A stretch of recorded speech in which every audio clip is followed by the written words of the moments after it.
Hello everyone, thanks for joining in. Right now I'm here at Cybersecurity Conference, the only conference in New Jersey, which is from ISC2 and at Kean University. And I got this opportunity to have some podcasts, and I have another guest, cybersecurity industry leader, Marie Wang. Welcome to the show, Cyber with Adnan. I rebranded my YouTube, and then again, you're gonna be the first guest on that.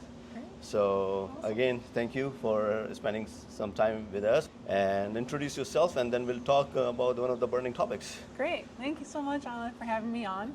Super happy to be here at the SecCon 2025 conference, New Jersey's only security conference.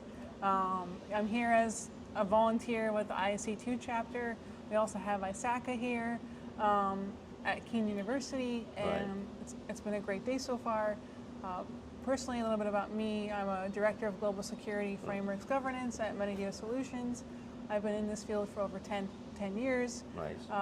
And I'm very passionate about helping people find solutions to their challenges and their issues when it comes to security, and all the creative ways that we can do that.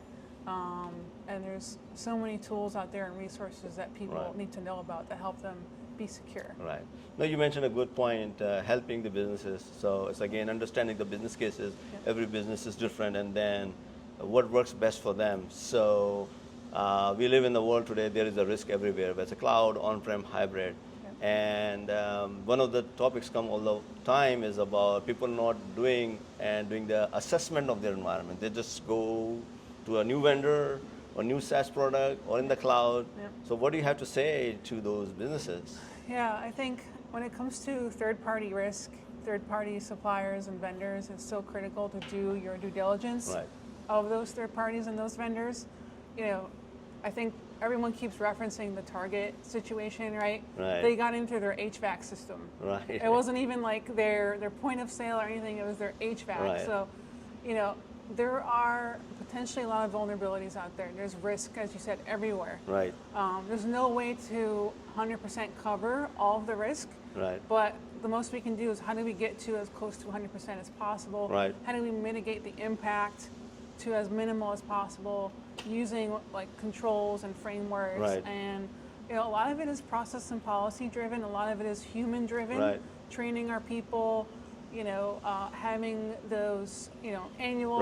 So let me ask you a question. You know, so some people, you know, even the mid-sized company, do not have this many people. They do not have the budget, right? How can they start? Like, you know, they have a team of 4. So let's just talk about it so they can go and start making use of that. Exactly. Thankfully, there are a lot of free resources and free tools out there for people that, you know, they may not know about. So for example, NIST cybersecurity framework is a free framework. You can go online, you can download it. It offers guidance on how to implement controls to help us be more secure. There are a lot of free tools in terms of like password managers, VPN. The sky is the limit with the number of resources. I think the challenge is people don't know where to go or where to look.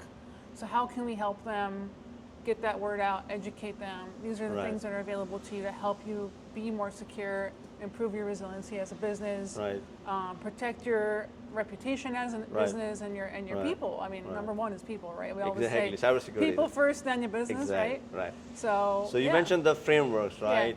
Do you have any one of those story you wanted? Is there something, or you think? It doesn't have to, but if you before we move on to the next topic or the next question. I think personally, I really like NIST. It's applicable to a lot of business industries out there. Healthcare, education. Anything. Organizations are looking for what is the next level for me? How do I level up my security?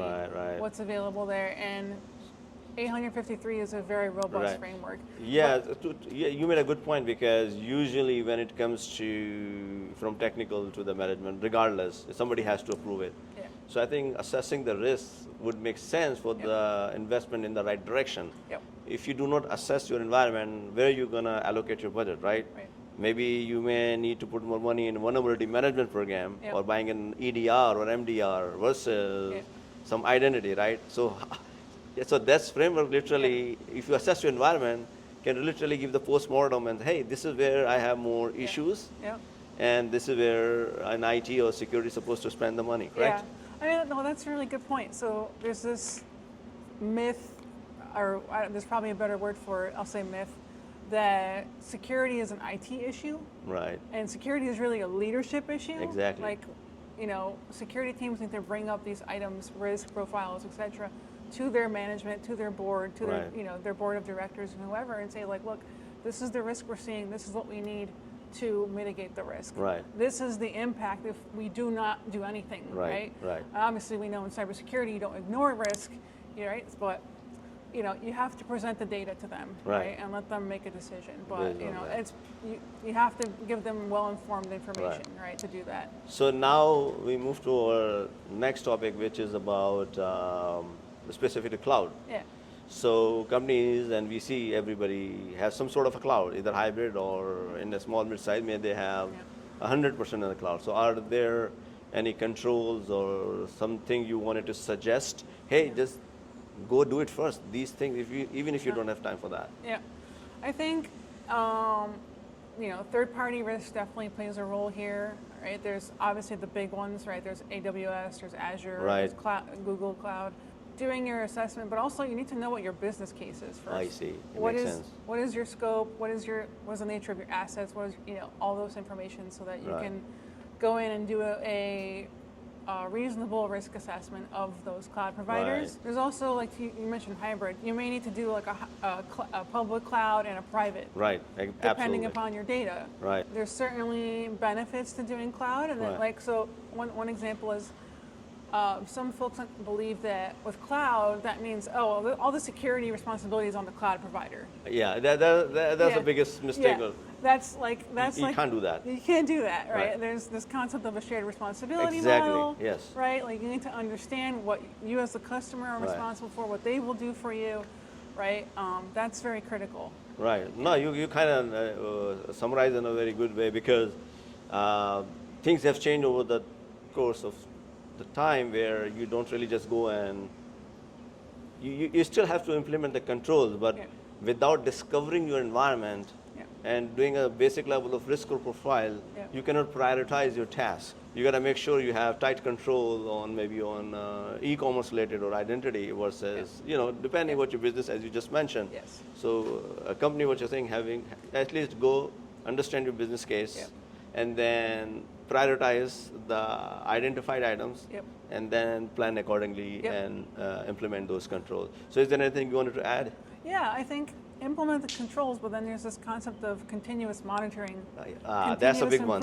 Yeah, you just want to leave it like that. Yeah, like, it's never done. You're right. Right? There's always more we can do, and you can't look a customer in the face and say, I'm perfect. Right. Right? But they want to see that you are improving. You're continuously improving. You're continuously growing, right? Because risk is evolving. Right, absolutely. Every day. Exactly. It's changing every day. So, you know, I think having that robust monitoring and that feedback cycle, right? That's so critical to this too. So I'll add on that. So continuous monitoring, and make sure you have a plan. Once you accept the risk, start remediating those. Yes. This will fall into the continuous monitoring, and regularly reviewed every month, every 3 months or 6 months, depending what your environment looks like. Depending on the risk, exactly. Perfect. Yeah. I thank you again, Marie. Thank it was you. really a good sharing of the information, and I hope people would like it. If you need more content like this, ISCT in New Jersey based, these people are available every time, all the time. Join our chapter, and if you're in this conference, and maybe next year, if you see us around, happy to connect, and we'll see you in our next podcast. Thank you and bye. Thank you.